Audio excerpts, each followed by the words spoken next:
Back in 1980, 70% of clothing worn by Americans was made by Americans. Today, it's 2%. And the reason is simple. It's cheaper to make things overseas. But that doesn't change the fact that 2% of textile manufacturers have refused to give up on this country. And those companies deserve to be congratulated. I'm talking about companies like American Giant. American Giant controls every link in their supply chain, and that matters because when you buy from American Giant, you create jobs for people in factory towns all across this country. Look, I get it. Nobody wants a lecture. But if you want to see more companies make more things in this country, you got to support the companies who are already doing that very thing. This holiday, check out the clothing at American-Giant.com. Flannels, hoodies, t-shirts, and jeans made to last a lifetime. Support the 2% who are still making it here at American-Giant.com.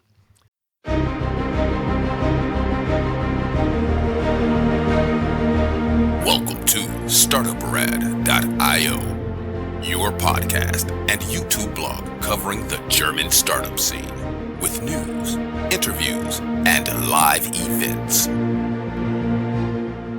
Hello and welcome everybody. This is Joe from Startuprad.io, your startup podcast and YouTube blog from Germany. Today I'm bringing you an episode that is put together with 4 startup interviews that I did on site towards the end of November 2024 on the Deutscher Business Angel Tag, which is the biannual meeting of the German Business Angel Association, which is using the acronym BAND. There, of course, was a startup exhibition, and we saw 7 interesting startups in total that we could get to interview right on site. So that's why you may hear a little bit background noise, you may hear people talking, and you may hear some wind from time to time. I hope you can understand that this is the price to pay when you really want to have some of the brightest minds coming in front of your microphone here on site instantly and do a little interview. On the other hand, all those interviews are pretty short, and I really hope you enjoyed. As I said, it was towards the end of November 2024. The location was on site in the city of Mainz, and we have been attending the biannual Business Angel meeting taking place in the city. We do have quite a diverse group of different startups with a little bit tending towards biotech, of course, due to the city of Mainz being an emerging biotech hub. You may remember that we've already had a few interviews, plus the home of biotech. I'll leave you with this right now. As always, happy to have your feedback.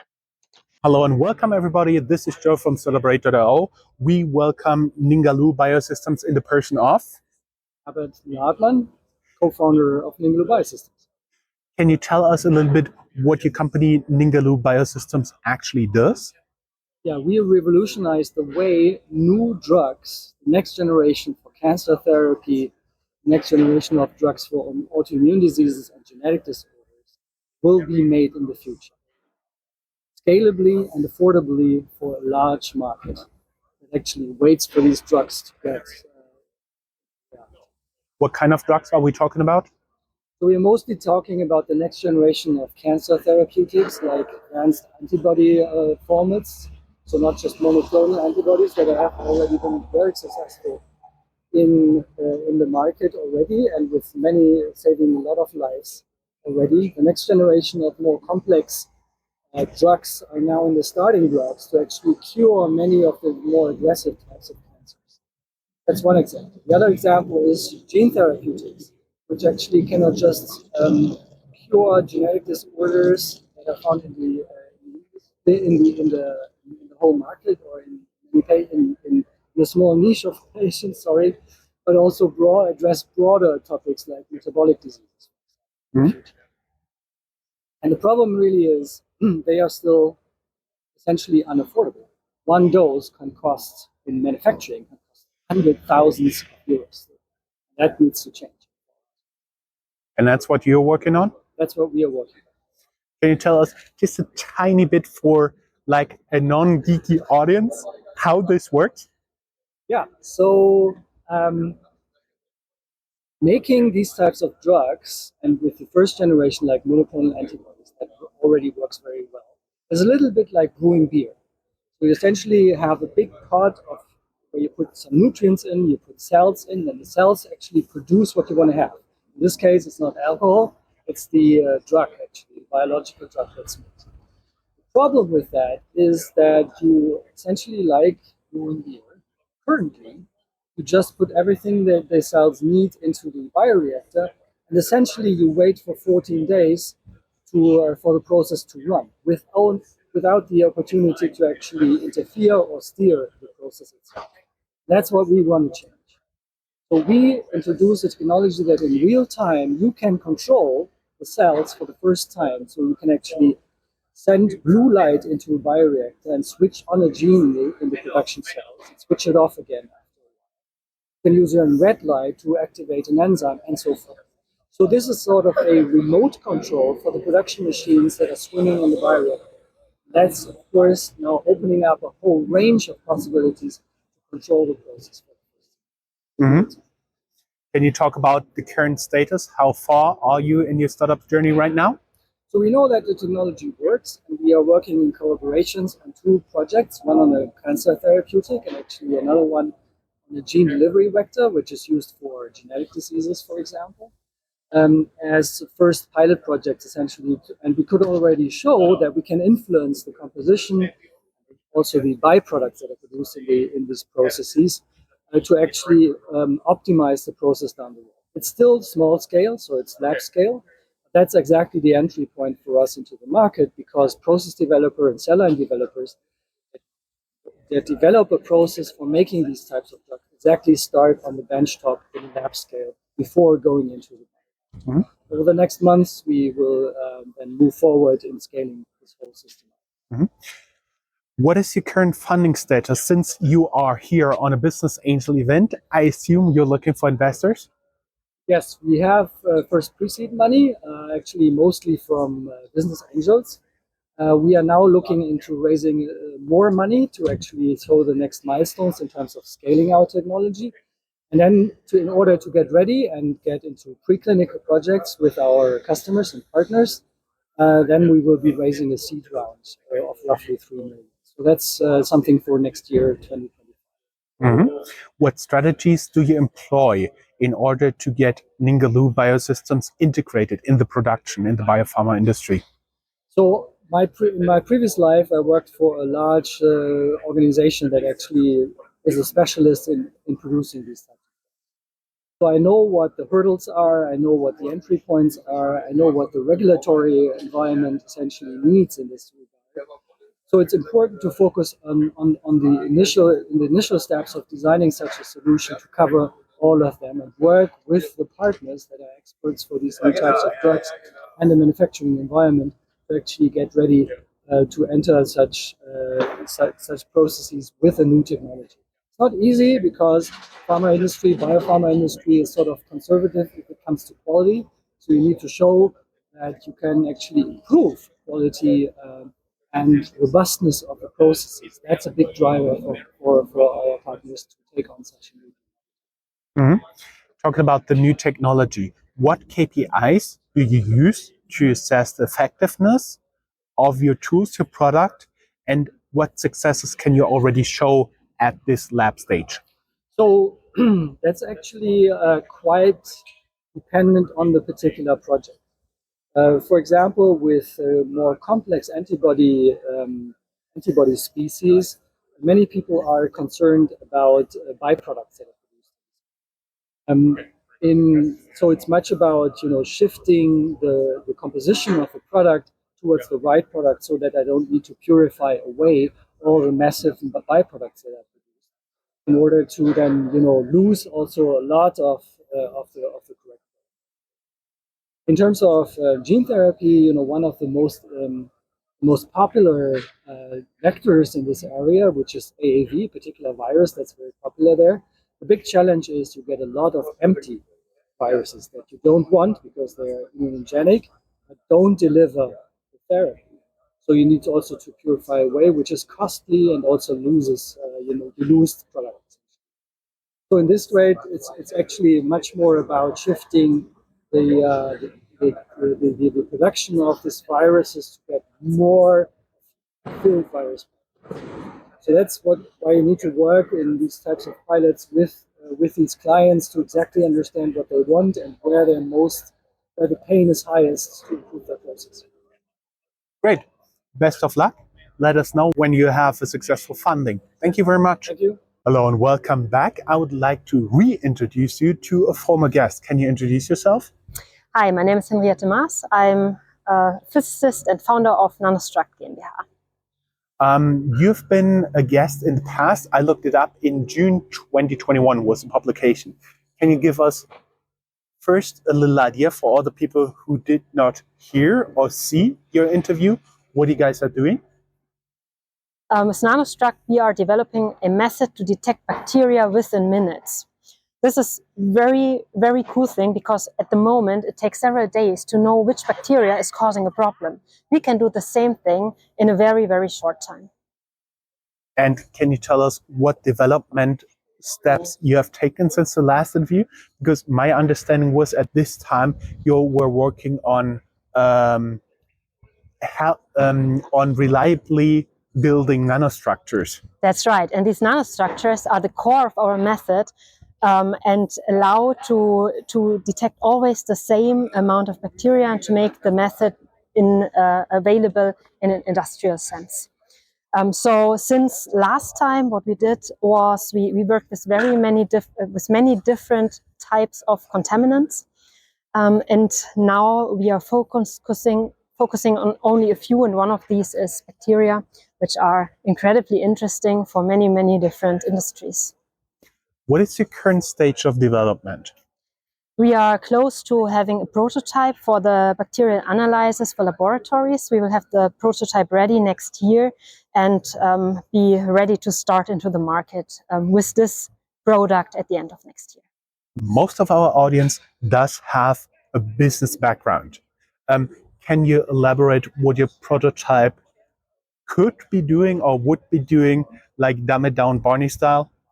So what our prototype will be doing is it will help laboratories to analyze bacteria very fast. So we will use the current processes, which are very regulated, and we will take the first step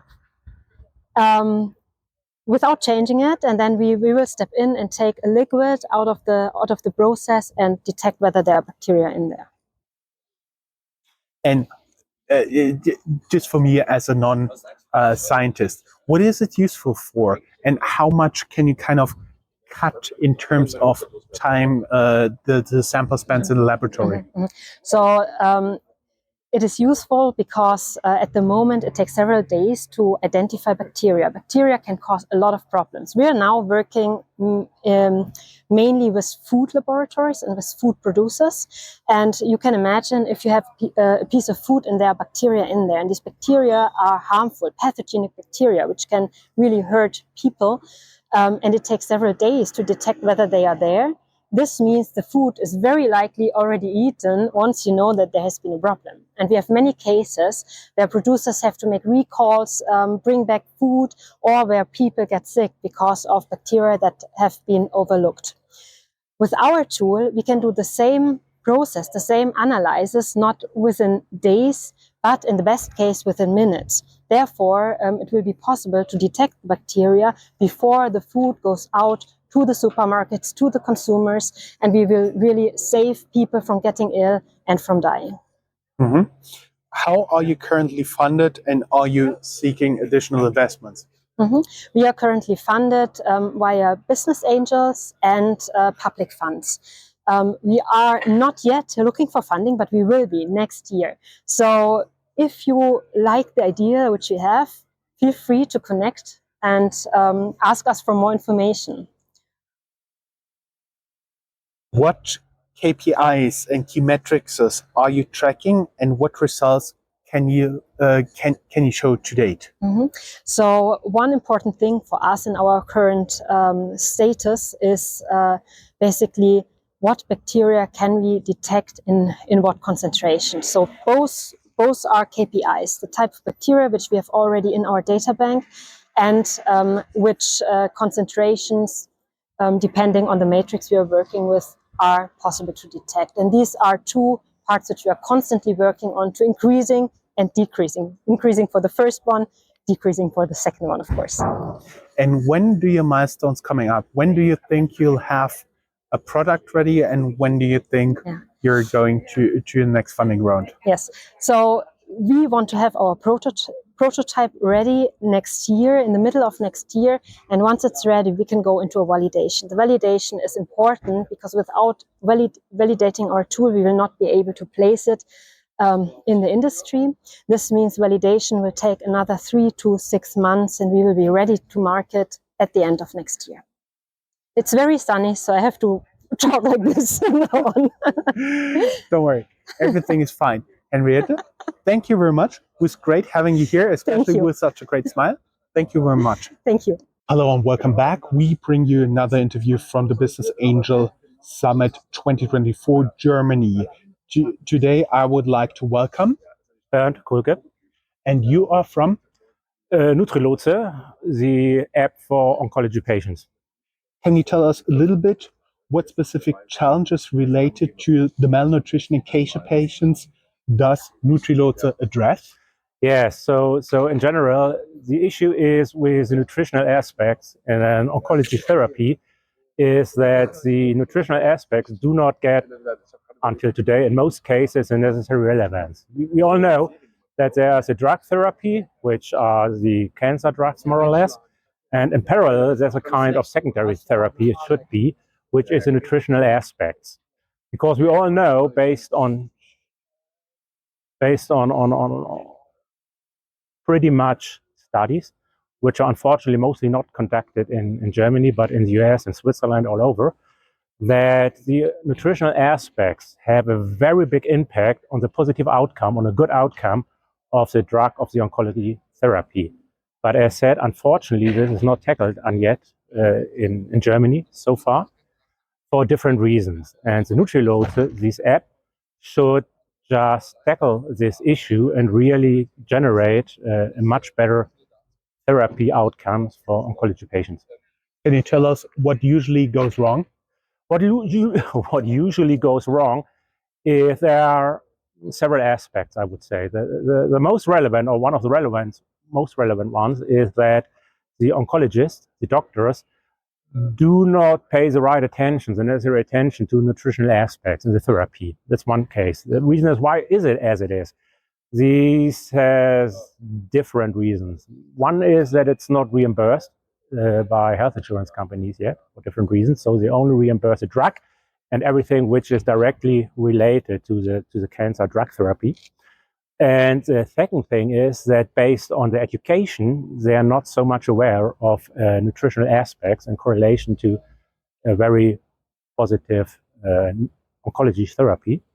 And the third is, and here I think it is important where we start with the Nutrilotse, is that proper tools and guidelines for documentation are missing for different reasons. You know, normally you're visiting your doctor maybe once a month, 2 times a month, depending on the stage of therapy.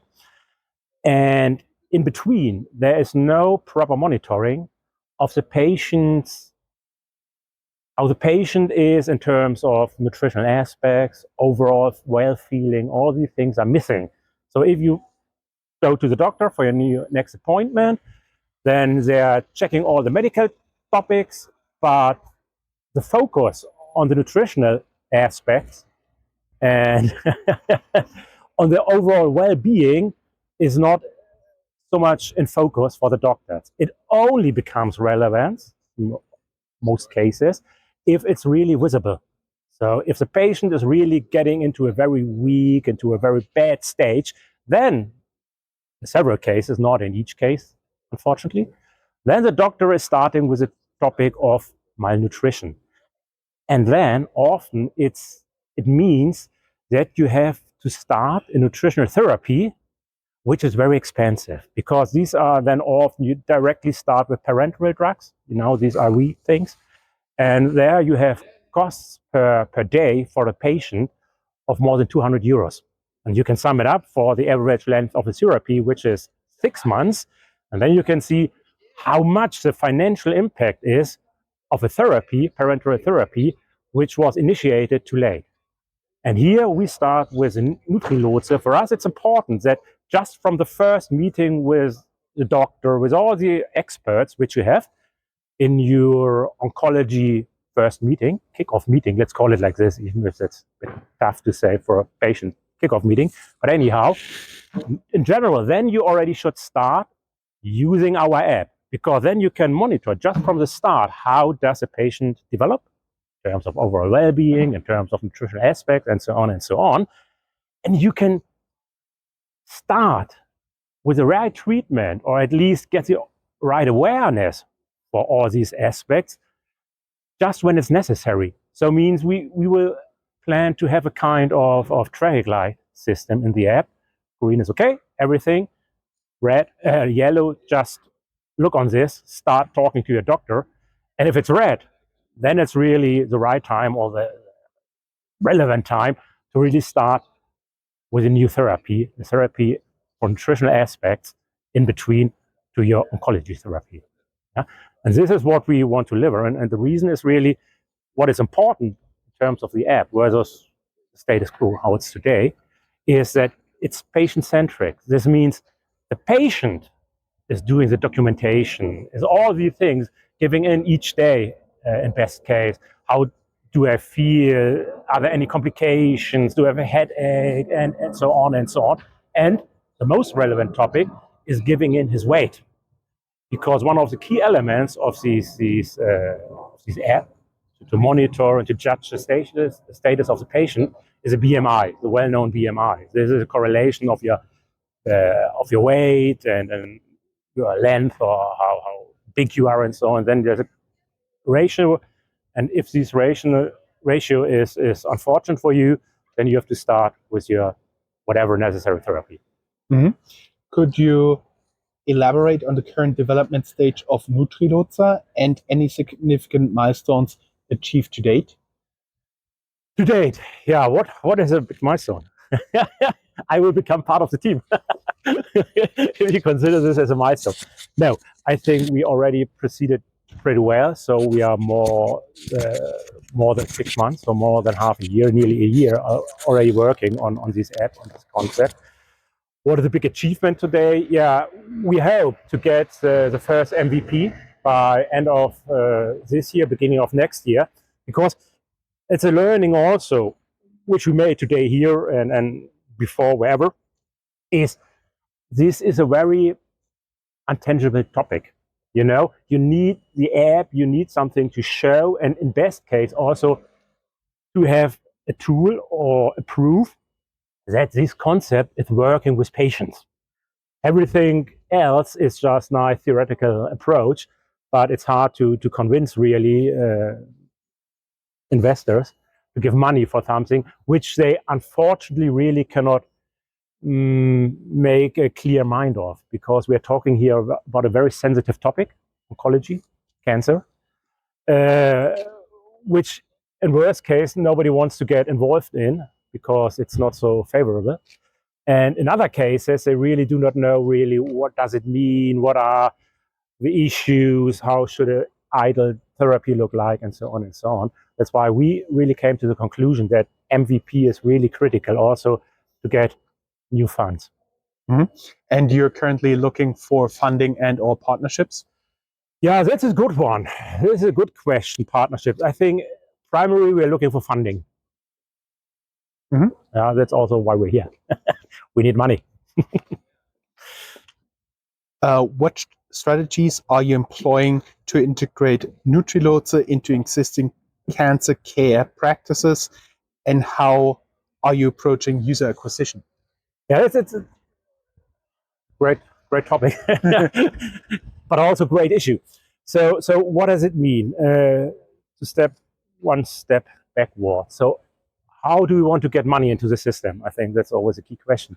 So we made the decision that our idea can only fly if we get reimbursement for the product. So it's nothing out of pocket, it's nothing OTC, whatever. We really need reimbursement. So there are two options to get the reimbursement. These are selective contracts with health insurance companies, which you have to negotiate, deal health insurance by health insurance to get a reimbursement there. Or there's the other option to get a general reimbursement, which then will be a kind of these DIGA. I don't know how much you know about these DIGA digital solutions in health. But this is our, I would like to say, secondary option, because DIGAs already have a bad reputation for different reasons in the market.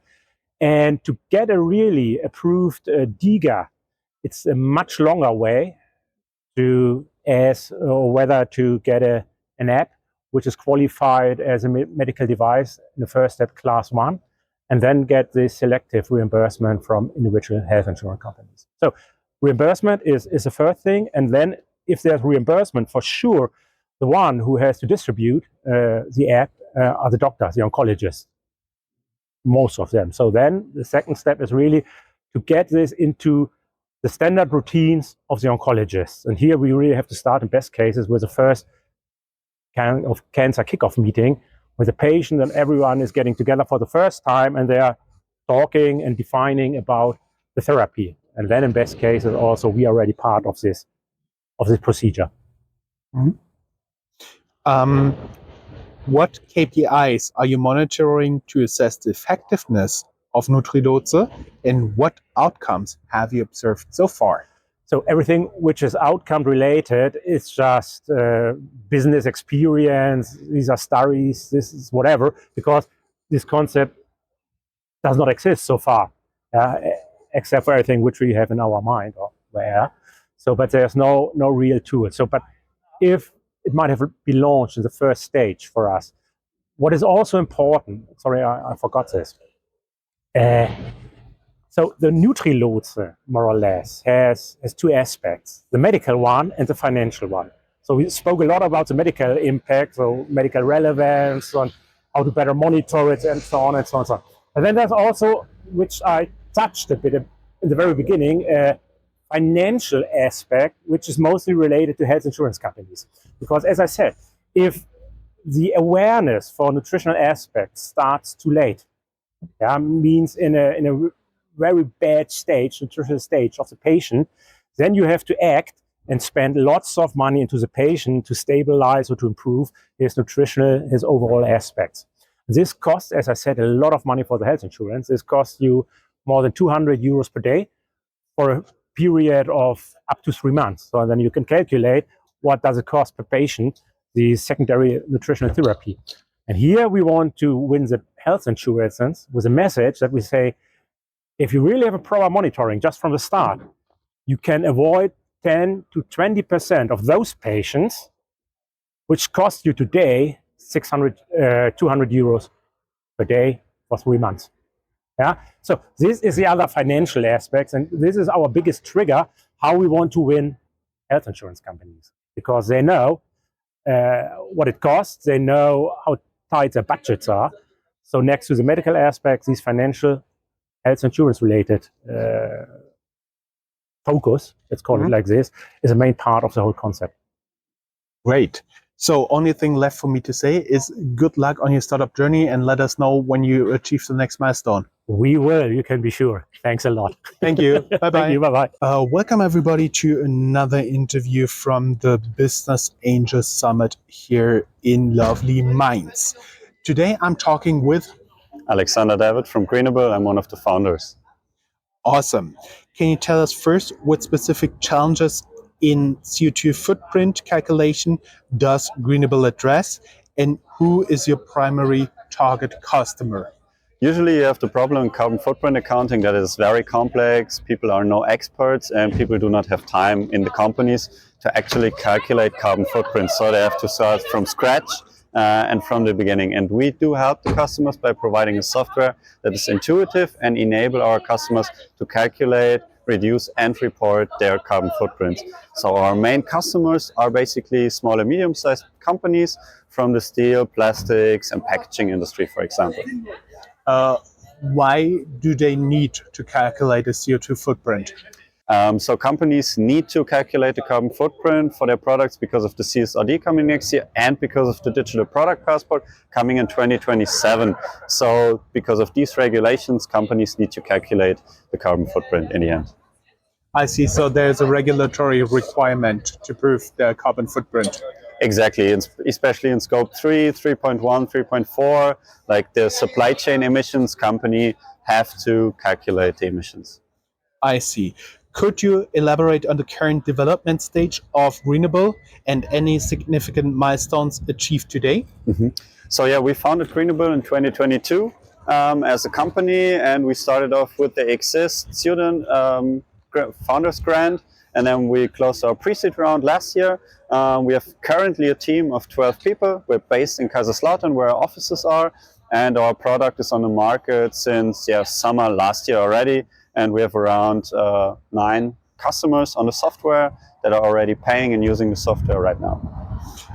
For the American audience, that is also popularly known as K-Town in the US military. You have a big presence there, right? Yeah, exactly. It's known as K-Town because there's the big air base in Kaiserslautern. Yeah, exactly. Yeah, it's very close to it, and it's called Ramstein. Exactly, yeah. Yeah. Do you feel any different because you're not based out of a major tech hub? No, actually not, because we are like a spin-off from the Technical University of Kaiserslautern. So we have quite a good background, and also because we are a spin-off of the German Research Center for Artificial Intelligence. So that gives us a really solid background in science and also in research. For everybody who doesn't know, can you tell us just a few sentences about the Research Center for Artificial Intelligence? Yeah, the Research Center for Artificial Intelligence in Germany is like basically the institution for AI in Germany, and they have different areas, for example, like innovative factory systems. It's also where I worked before, and this is also dealing with the topic of sustainability. Mm-hmm. What is your current funding status, and are you seeking additional funds or partnerships to expand your solution? Yeah, our currently funding status is that we closed the pre-seed round last year in summer, and now we're looking for new funding in 2025, so in the beginning of 2025, and we are looking for potential new investors and partners for our next funding round. Mm-hmm. What strategies are you employing to integrate Greenable into existing corporate sustainability initiatives, and how are you approaching customer acquisition?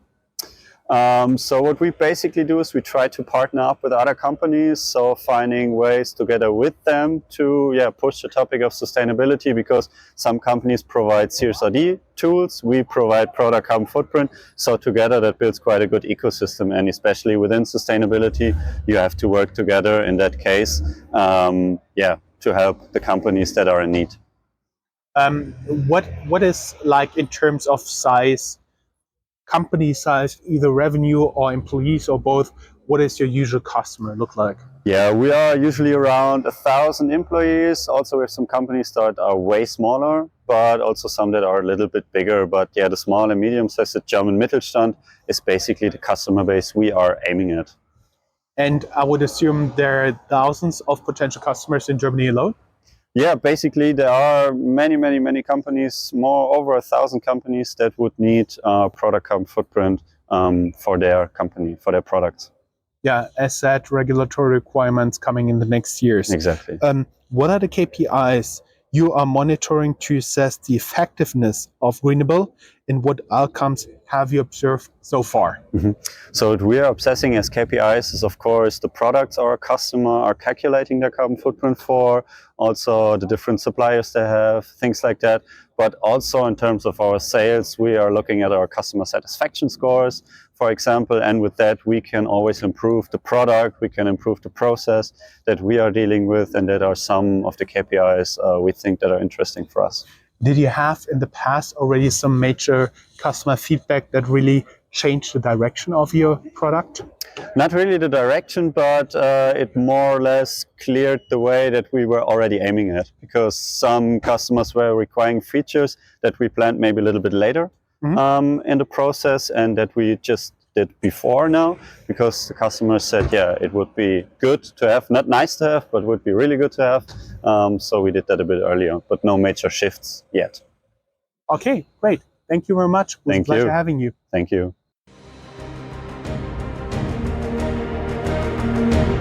That's all, folks.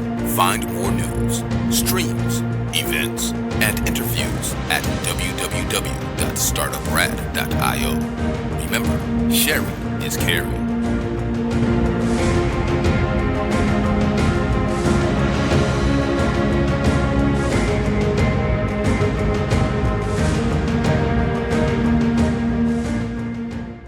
This time of year, a good hoodie is absolutely essential, and the American Giant Classic Full Zip Hoodie is made to last a lifetime. With timeless style, heavyweight fleece, and durable details, you can depend on it for years to come. Snag the hoodie that will bring you comfort for life, the American Giant Classic Full Zip, and save 20% off your first order at American-Giant.com when you use code CLASSIC24 at checkout. That's 20% off your first order at American-Giant.com, code CLASSIC24.